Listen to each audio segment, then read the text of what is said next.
우리에게 주시는 하나님의 말씀 고린도전서 13장 13절 함께 봉독합니다.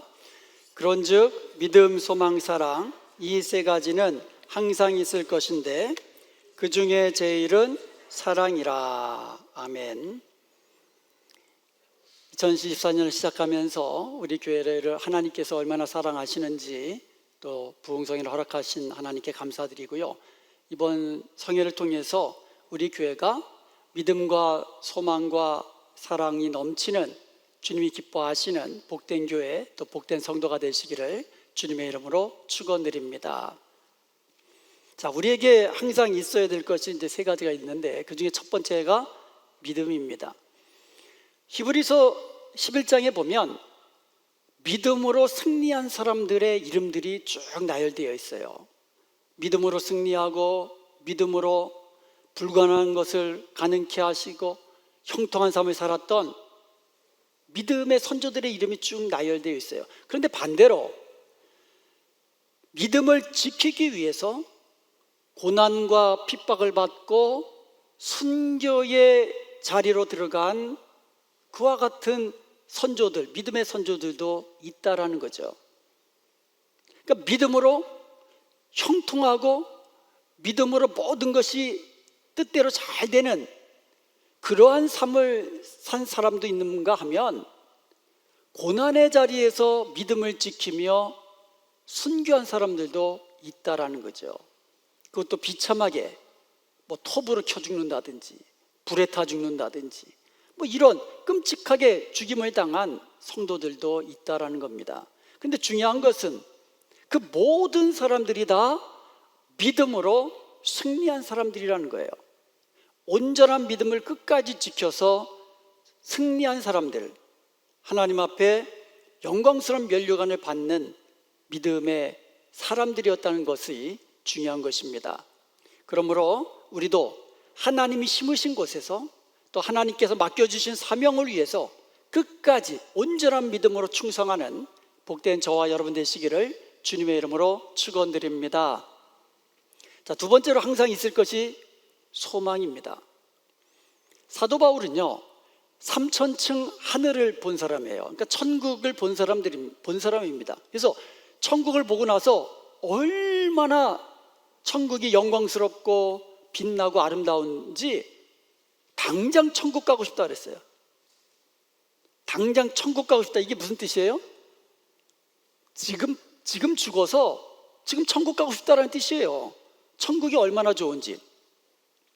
그럼에도 사도 바울은요 주님께서 맡겨주신 사명이 있기 때문에 이 사명 때문에 나는 이 땅에 산다 그렇게 이야기한 거예요.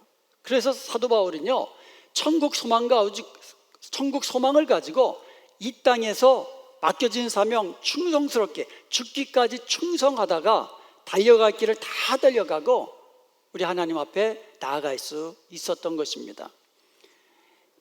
사도 바울이 복음을 증거하는 그 길에는요 엄청난 고난과 또 핍박과 환난이 늘 따라다녔어요. 그런데 그 모든 고난을 이길 수 있는 힘이 어디서 나왔느냐? 천국 소망에 있었다라는 거죠. 천국 소망 가지고 어떠한 고난도 이겨내고 인내하면서 달려갈 길을 다 달려갈 수 있었던 것입니다. 그러므로 우리도 천국 소망을 가지고 올 한 해 동안 우리 앞에 놓여 있는 어떠한 어려움이 찾아온다 할지라도 인내하면서 끝까지 주님과 함께 나아가는 저와 여러분 되시기를 주님의 이름으로 축원드립니다. 자, 믿음과 소망은 벌써 이제 지난 주일날 했기 때문에 이렇게 간단히 하고요. 또 우리에게 있어야 할 마지막 세 번째가 사랑입니다. 그런데 그 사랑이 제일이라고 이야기합니다. 믿음도 위대합니다. 소망도 위대합니다. 그러나 가장 위대한 것은 사랑이라고 말합니다. Love is the greatest. 가장 위대하다는 거예요. 고린도 교회는요 성령의 은사가 많이 나타났던 교회예요. 방언도 하고 통역도 하고 방언 통역도 하고 그리고 병 고치는 역사도 일어나고 이런 놀라운 믿음의 역사들이 많이 나타났던 교회예요. 오늘날의 교회도요, 하나님 나라 복음 확장을 위해서 성령의 은사들이 필요합니다. 그리고 교회를 섬기기 위해서 또 성령의 은사들이 필요합니다. 다른 사람들을, 다른 성도들을 섬기기 위해서도 성령의 은사가 필요합니다. 이러한 믿음의 능력, 성령의 은사를 가지고 하나님을 경험하고 또 살아계신 하나님을 간증하고 또 전도하는 거 필요한 것입니다. 그리고요, 오늘날도 예수님이 다시 오시는 것을 소망하면서 그 천국 소망, 재림 소망 가운데 나 자신을 지켜서 경건하고 또 거룩한 하나님의 백성으로 살아가는 것, 이것도 중요합니다. 그러나 그보다도 더 위대한 것이 있다면 그것은 바로 사랑이에요. 믿음도 필요하고 소망도 필요하지만 그것보다도 더 필요한 것이 사랑이에요. 믿음도 좋고 소망도 좋지만 그 중에 제일은 사랑이에요. 믿음도 위대하고 소망도 위대하지만 그보다도 더 위대한 것은, 가장 위대한 것은 사랑이라고 말씀하고 있는 겁니다. 골로새서 3장 12절에 보면 너희는 하나님의 택하사 하고 사랑받는 자처럼, 쉽게 말하면 너희는 하나님이 사랑하시는 거룩한 이 자녀처럼 긍휼과 자비와 겸손과 온유와 오래 참음을 옷 입으라고 이야기합니다. 그리고 13절에 주님께서 우리를 용서하시고 용납하신 것처럼 너희도 서로 용서하고 용납하라고 말씀합니다. 그리고 나서 14절에서 이같이 말씀하십니다. 자, 14절 같이 한번 읽어보겠습니다. 이 모든 것 위에 사랑을 더하라. 이는 온전하게 매는 띠니라. 아멘. 이 목걸이를 만들 때 거기에 보면 진주 목걸이를 만든다고 생각해 보세요. 그러면 진주 반지 하나가 있는데 그것을 하나로 이렇게 묶어야 목걸이가 되잖아요. 마찬가지로 우리가 신앙생활하면서 믿음도 필요합니다. 소망도 필요합니다. 그리고 성령의 은사와 능력도 필요합니다. 구제와 전도도 해야 됩니다. 그런데 이 모든 것을 온전하게 하나로 묶어주는 띠가 바로 사랑이라는 거예요. 사랑이 없으면 그냥 각각이에요. 그렇지만 이 모든 것을 온전하게 하나로 만들어주는 것이 있는데 그게 사랑이라는 거예요. 그래서 사랑이 제일입니다. 바울은 고린도전서를 이제 마치면서 16장 14절에서 이렇게 말씀합니다. 너희 모든 일을 사랑으로 행하라. 여러분, 우리가 주의 이름으로 하는 일들이 있잖아요. 예배도 드리죠, 기도도 하죠, 전도도 하죠, 구제도 하죠, 섬기기도 하죠. 그리고 우리의 시간을 드립니다. 우리의 물질을 드립니다. 우리의 몸을 들여서 헌신합니다. 그런데 이 모든 일, 그 어떤 일을 하든지 간에 사랑으로 행하라는 거예요. 사랑으로 행하라. 사랑으로 행하라. 주방에서 일을 할 때에도 사랑으로 하고, 청소를 할 때에도 사랑으로 행하고, 다른 분을 위해서 라이드를 해줄 때에도 사랑으로 행하고, 찬송을 할 때에도 앞에 나가서 우리 찬양할 때에도 사랑으로 행하고, 모든 것을 사랑으로 행하라는 거예요. 사랑으로 행하라. 유명한 복음 전도자 무디 선생님께 어떤 젊은 청년이 와서 묻습니다. 우리가 예수님 믿음으로 구원받지 않았습니까? 우리가 구원받았는데 그러면 왜 우리가 주일마다 교회에 와서 예배를 드려야만 합니까? 이미 구원받았는데, 예수님 믿고 이미 구원받았는데 왜 우리가 교회에 와서 예배 드려야 합니까? 이렇게 질문한 거예요. 그러자 이 무디 목사님께서 아무 말도 하지 않으시고 이제 활활 타는 그 난로 속에서 벌건 조개탈 하나를 끄집어 가지고 이제 밖에다 놓은 거예요. 그래서 처음에는 시뻘겋던 조개탄이 조금 시간이 지나면서 그냥 시들시들 그냥 없어져 버린 거예요. 청년은 그 불타던 조개탄이 그냥 시들시들 그냥 그 불길이 사라지는 것을 보고는 잘 알겠습니다. 인사하고는 갔다고 해요. 여러분, 멀리 가려면 함께 가라는 말이 있어요. 그죠? 이 백지장도 맞들면 낫다라는 그 속담이 있어요. 그게 무슨 뜻이에요? 종이 한 장. 백지장이 종이 한 장이에요. 종이 한 장도 서로 양쪽에서 맞들면 낫다라는 거예요. 아무리 쉬운 일이라도 함께 힘을 합하면 더 쉽게 할 수 있다라는 거예요. 혼자 주방에서 이 설거지하는 거 짜증날 수도 있어요. 그런데 함께 하면 이 콧노래 부르면서 할 수 있어요. 그래서 우리 요새 그릇도 바꾸고 그랬잖아요. 그러니까 구역별로 설거지 하실 때 우리 남자분들이 좀 도와주시면 좋겠어요. 집에서 하시는지 안 하시는지 모르겠지만 이 주방에서 이 설거지하는 것들은 우리 남자분들이 좀 많이 도와주세요. 함께하면 즐겁고 기쁘게 할 수 있는 거예요. 하나님은요, 우리의 연약함을 아주 잘 알고 계세요. 특별히 혼자 있을 때, 혼자 할 때 시험이 들고 넘어지기 쉽다는 것을 잘 아세요. 그래서 하나님께서 사람을 만드실 때에 사람을 만드시고 공동체적으로 살게 하셨어요. 그래서 가정을 만드시고 교회를 만들어 주신 거예요. 그래서 가정과 교회는 하나님이 만들어 주신 기관인데 전부 다 공동체적으로 만드셨다는 것이 특징이에요. 공동체가요, 하나님이 만드신 공동체 두 가지가 있다 그랬잖아요. 첫 번째로 가정이 있고 두 번째로 교회가 있어요. 이게 하나님께서 만드신 공동체예요, 기관.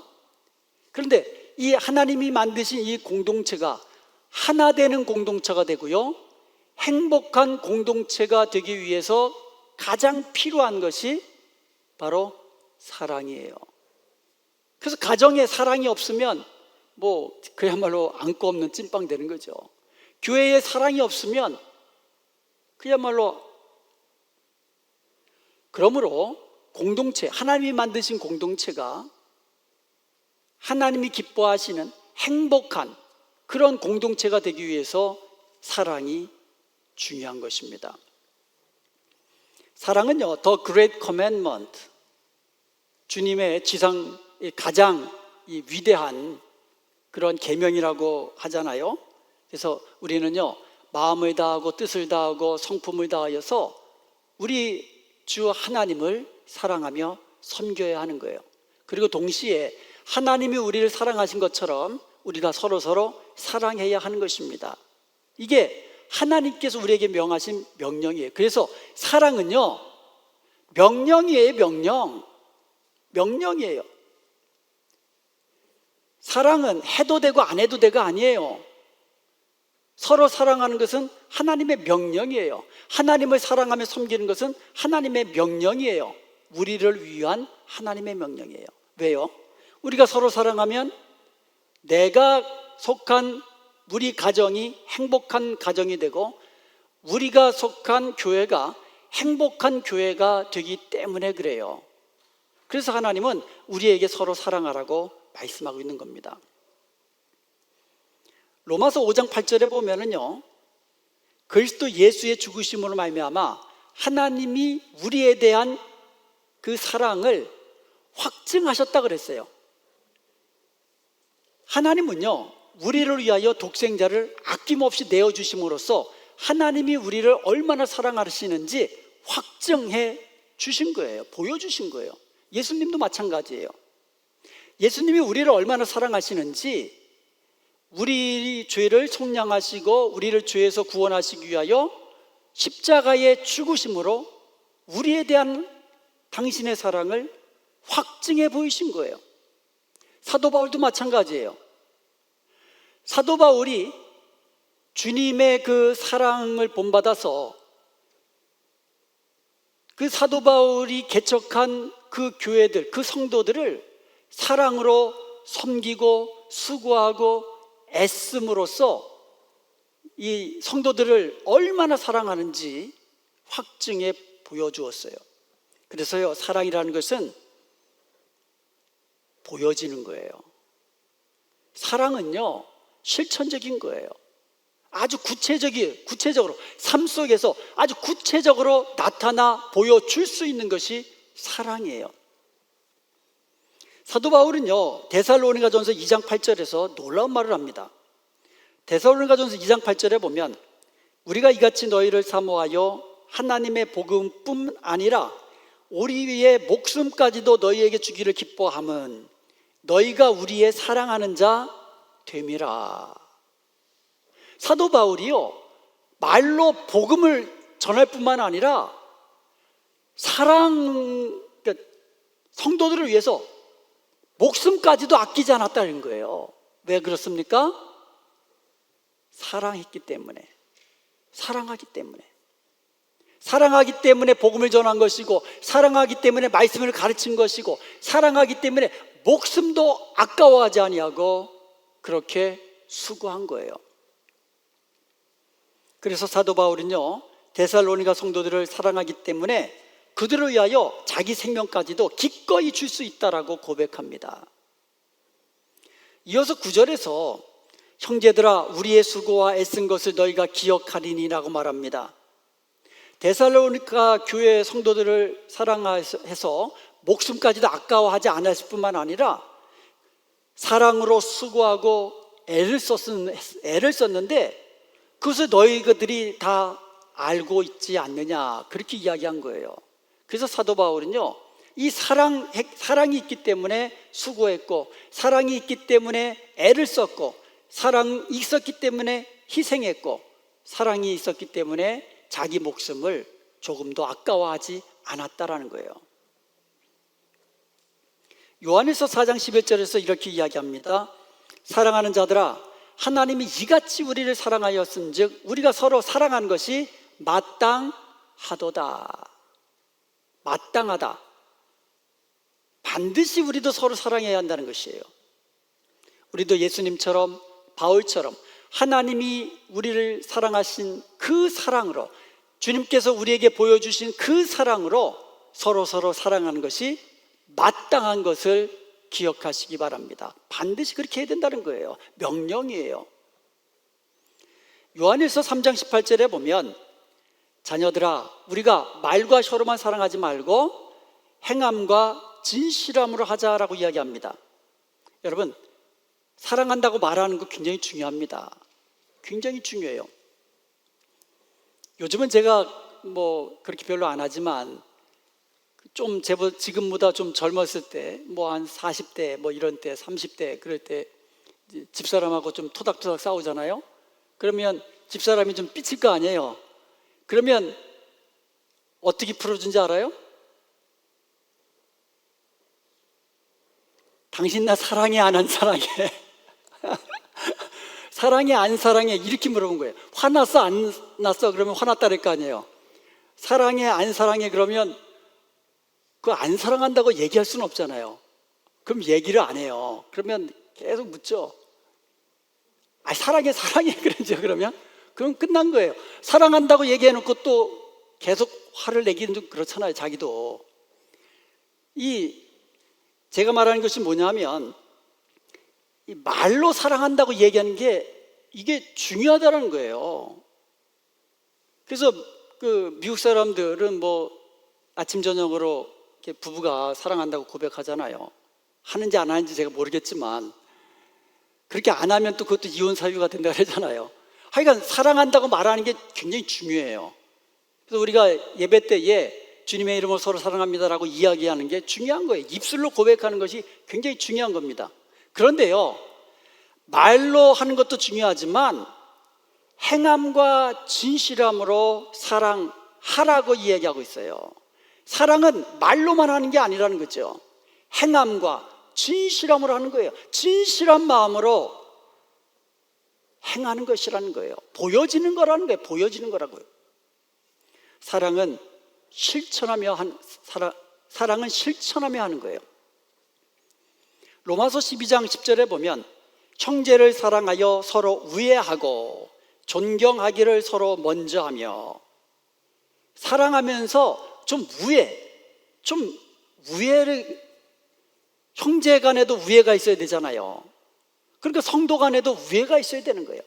그리고 존경하는 것도 먼저 하고 존중해 주고, 그리고 로마서 12장 15절에 보면 즐거워하는 자들과 함께 즐거워하고 우는 자들과 함께 울라. 즐거워하는 자들과 함께 즐거워하는 거하고 우는 자들과 함께 우는 것하고 어떤 게 더 어려울 것 같아요? 예? 어떤 게 더 어려울 것 같아요? 슬픔을 당한 사람 집에 가서 함께 울어주는 것은 그래도 진심이 통해요. 진짜 슬픔 가운데 같이 울어줄 수 있어요. 그런데 남의 자식 잘 되고 그러면 그거 진심으로 기뻐해 주는 거 쉽지 않아요. 지금 사업이 지금 어떻게 보면 똑같은 경쟁 관계에 있는데 저 사람은 지금 막 사업이 잘 되는데 그거 진짜 어이구 좋겠다, 정말 감사한 일이다, 축하해, 진짜 같이 진실된 마음으로 축하해주고 기뻐하는 게 오히려 그게 더 쉽지 않다라는 거예요. 근데 사랑이 있으면 그게 가능하다는 거예요. 사랑이 있으면. 여러분이 그 자녀가 잘 되는데 진심으로 기뻐해 줄 수 있잖아요. 그렇잖아요. 여러분의 남편이 잘 되는데 진심으로 기뻐해 줄 수 있잖아요. 그렇잖아요. 사랑하니까. 마찬가지예요. 우리가 같이 서로 사랑한다면 서로 잘 될 때에 기뻐해 줄 수 있는 거예요. 모르겠어요. 저는 목사라 그런지 몰라도 여러분이 잘 되면 정말 기쁘고요, 여러분의 자녀들이 잘 된다는 소식 들으면 진짜 기쁘고요, 여러분이 건강하게 정말 잘 지내고 계시는 거 보면 정말 기뻐요.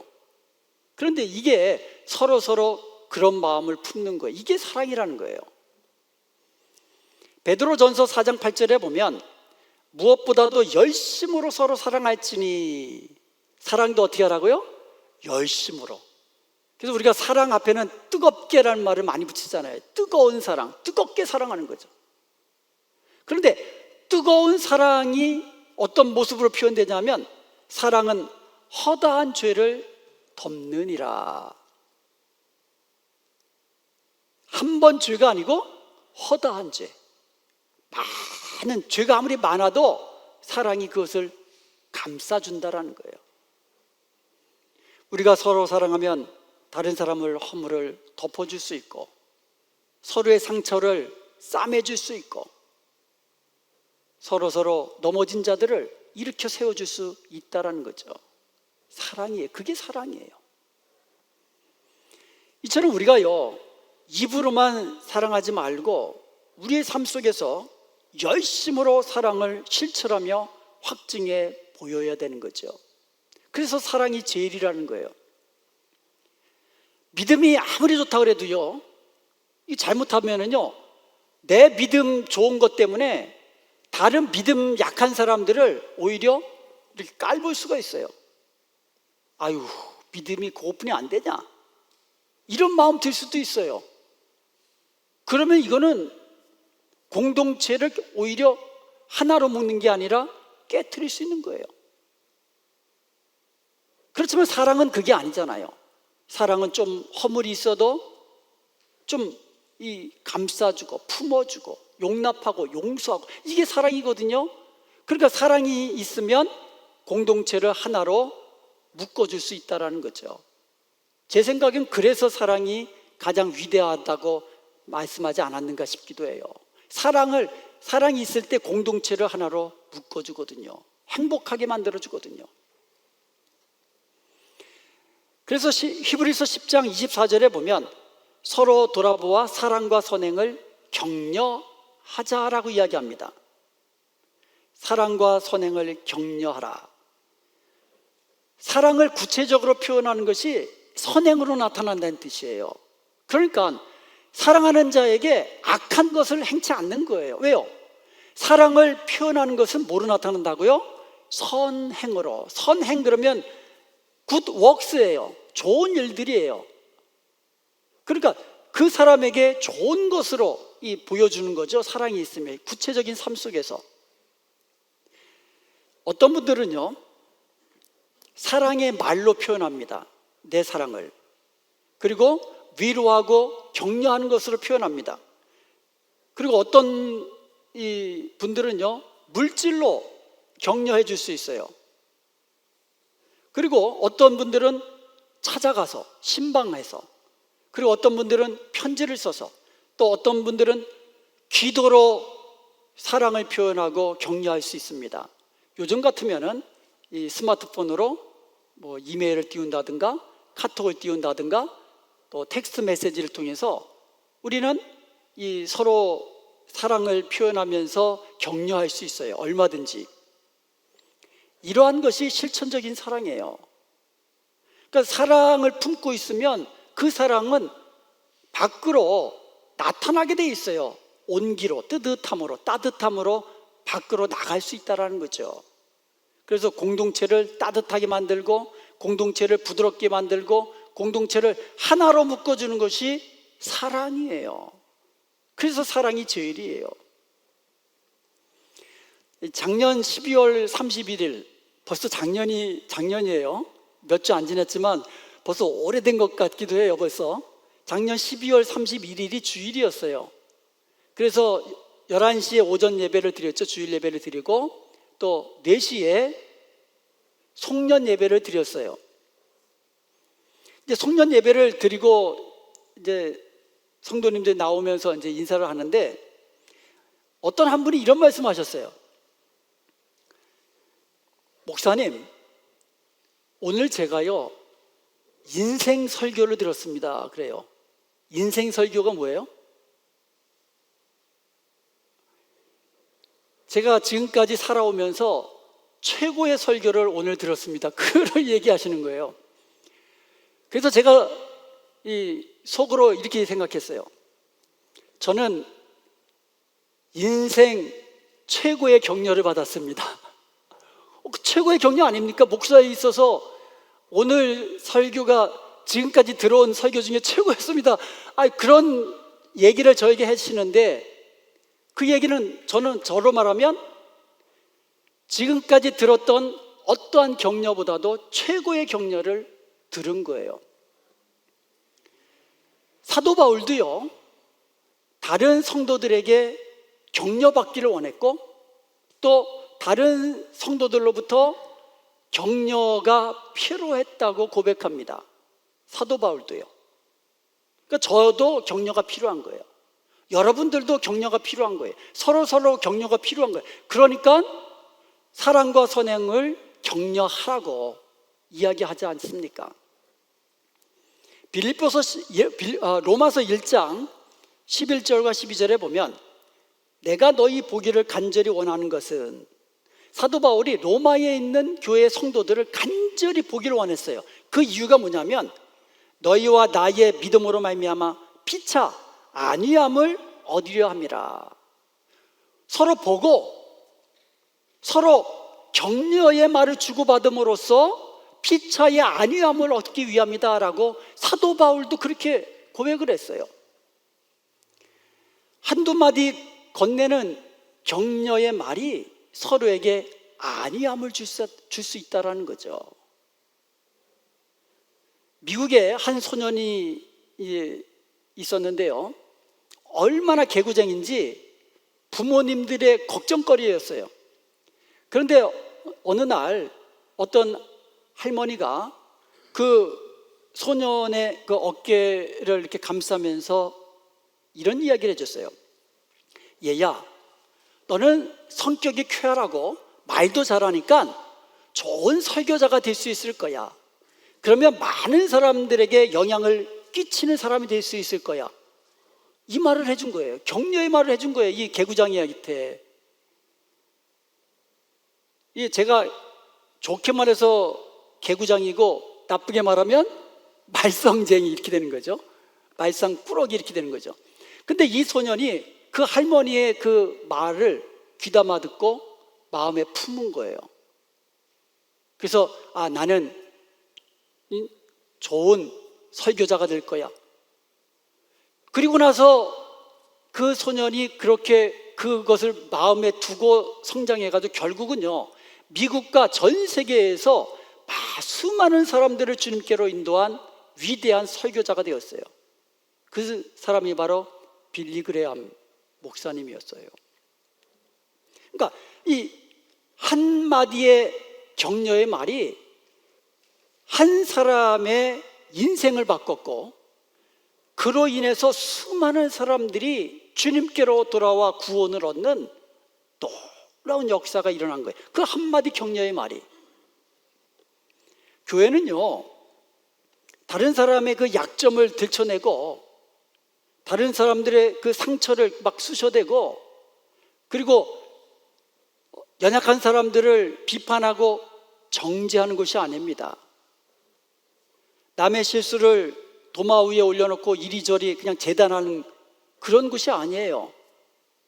교회는 서로 사랑으로 격려하고 서로 행복한, 하나님이 기뻐하시는 행복한 공동체를 만들어가는 것이에요. 이 상처가 있으면은요, 그거를 좀 붕대로 감고 그러면 그래도 그 낫잖아요. 근데 상처가 났는데 아무것도 심지어 조그마한 무슨 밴드라 그래요? 그냥 밴드라고 하나요? 그 밴드로 딱 묶어 놓으면 그나마 괜찮아요. 근데 아무것도 없으면 따끔따끔해요.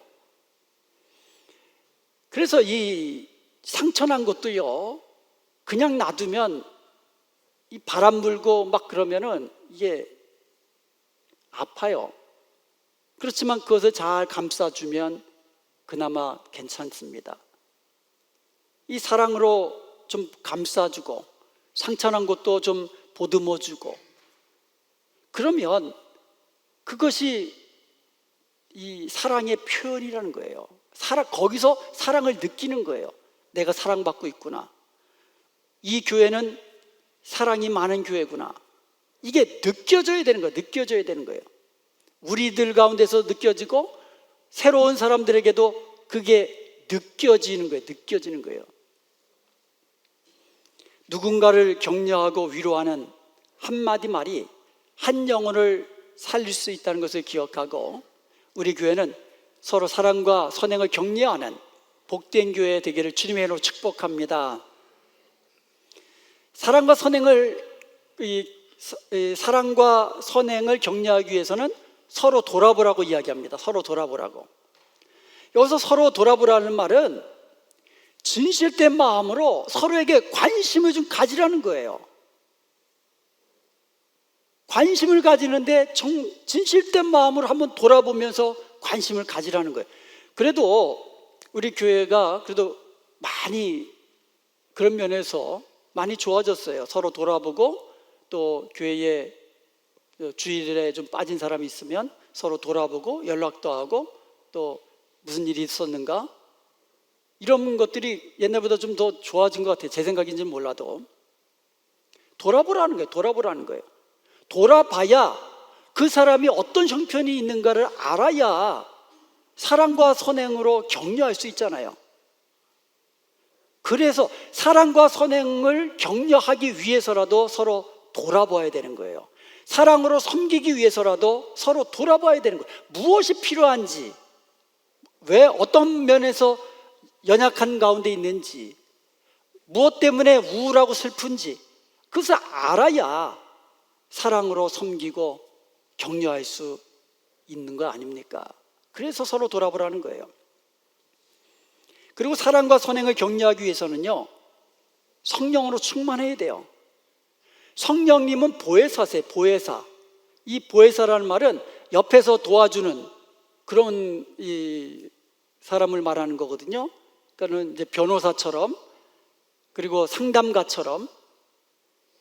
그래서 이 보혜사라는 말을 여러 가지로 번역을 했어요. 그래서 카운셀러 뭐 이렇게도 번역하고, 컨포러 이렇게도 번역하고. 그래서 성령님은 우리와 함께 하시면서 우리의 상담자가 되어주시고, 우리의 위로자가 되어주시고, 우리를 격려하는 분이 되어주신다는 거죠. 그러니까 우리가 성령으로 충만하면 우리가 바로 그 성령으로 말미암아 위로자가 되고 격려자가 될 수 있다는 거죠. 그래서 우리는 사랑을 실천하기 위해서라도, 사랑과 선행을 격려하는 자가 되기 위해서라도 성령으로 충만해야 돼요. 그러므로 우리가 말씀과 기도와 성령으로 충만하여서 주님의 사랑으로 서로 사랑하는 복된 교회, 복된 성도가 되시기를 주님의 이름으로 축원드립니다. 성경에 보면은요, 믿음의 역사가 있고, 또 소망의 인내가 있고, 또 사랑의 수고가 있었던 교회가 있었습니다.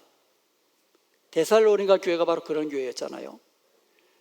그래서 바울이 데살로니가 교회를 생각할 때마다 하나님 아버지께 감사로 기도했다 그랬어요. 사도 바울이 개척한 교회가 많잖아요. 많은 교회들이 있는데 그 교회들 가운데 데살로니가 교회를 위해서 기도할 때에 하나님 앞에 감사하면서 기도했다는 거예요. 왜 그랬습니까? 데살로니가 교회는요, 믿음과 소망과 사랑이 있는 교회였기 때문에 그래요.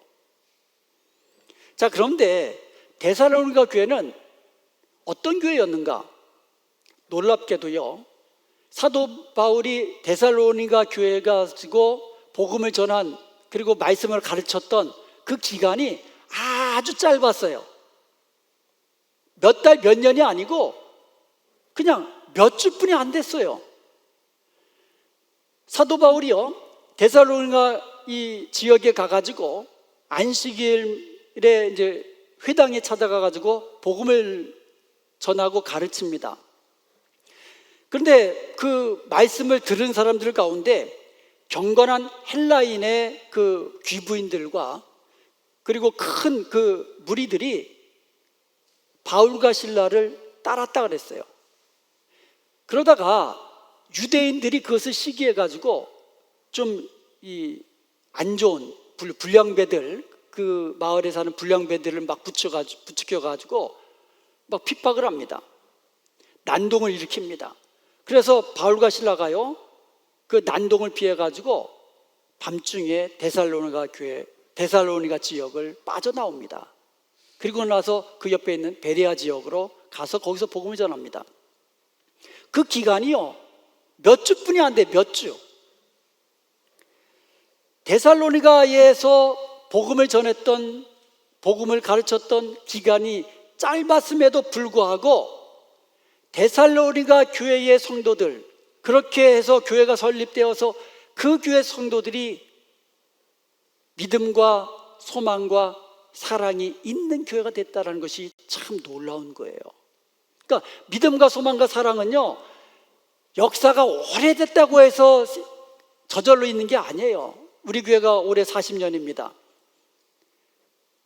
우리 교회보다 더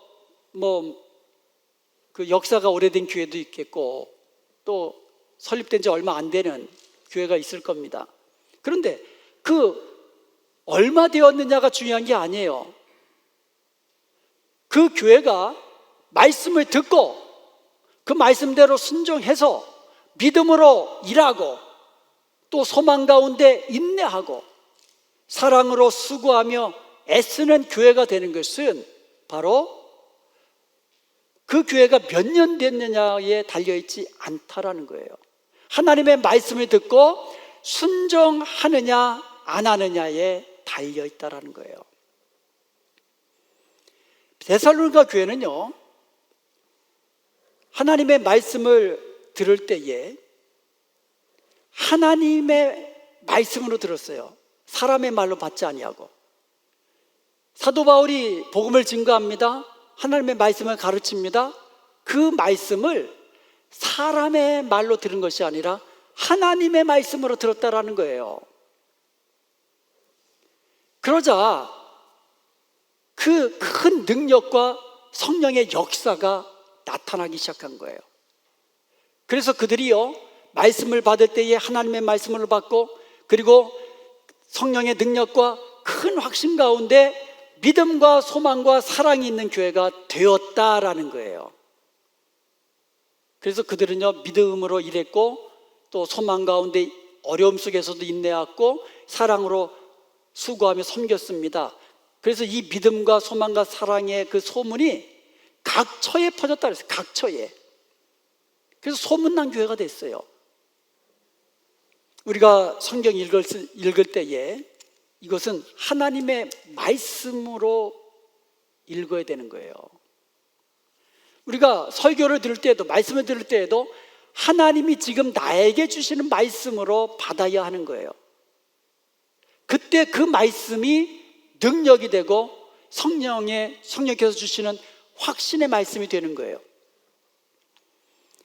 특별히 올해는요, 하나님의 말씀을 우리가 암송하려고 합니다.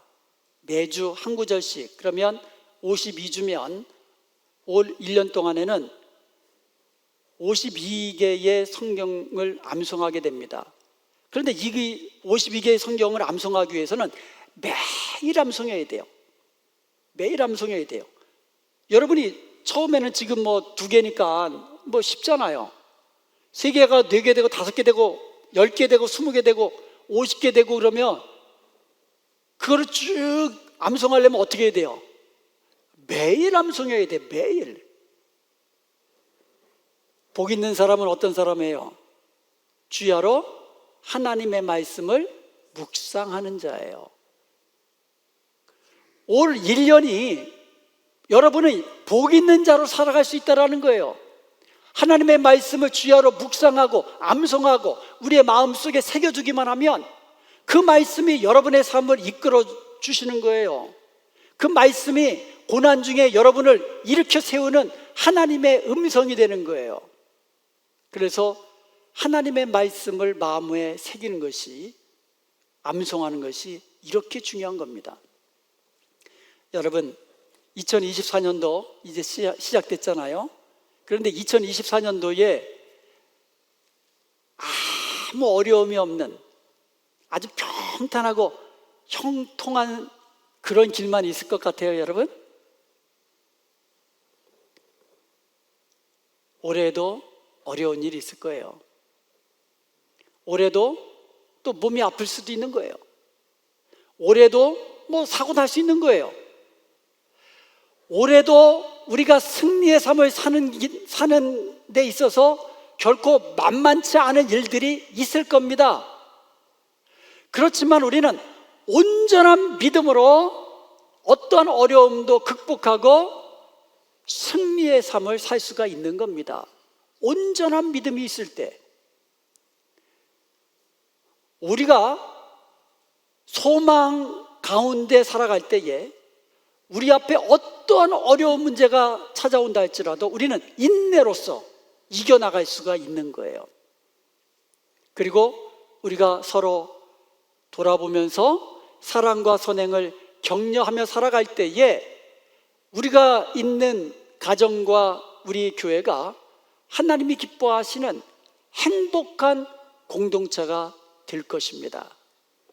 그리하여서 하나님이 기뻐하시는 행복한 공동체를 이루고 또 세상 가운데 하나님의 거룩한 공동체의 아름다운 모습을 보여주면서 하나님께 영광 돌리며 하나님이 주신 은혜와 복을 누리며 사는 복된 저와 여러분 되시기를 주님의 이름으로 축원드립니다.